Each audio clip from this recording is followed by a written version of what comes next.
நிராகாரா உருவம் இல்லாதவளுக்கு வணக்கம். நிராகுலா விளக்கமற்றவளுக்கு வணக்கம்.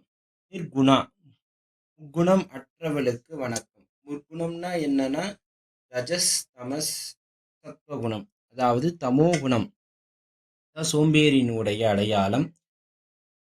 ரஜோகுணம்ங்கிறது கம்பீரம் உடைய அடையாளம். சத்வகுணம் ரொம்பவும் அமைதியாக இருக்கக்கூடிய அடையாளம். அப்படி தமோகுணமாக இருக்கக்கூடிய சோம்பேறித்தனத்தின் அடையாம இருக்கக்கூடியதான் எருமை மாடு. அந்த எருமை மாட்டின் தலைமையில தான் அம்பாள் துர்க்கையாக நிற்கிறார். தமோகுணம் நமக்கு கீழே இருக்கணும்னு.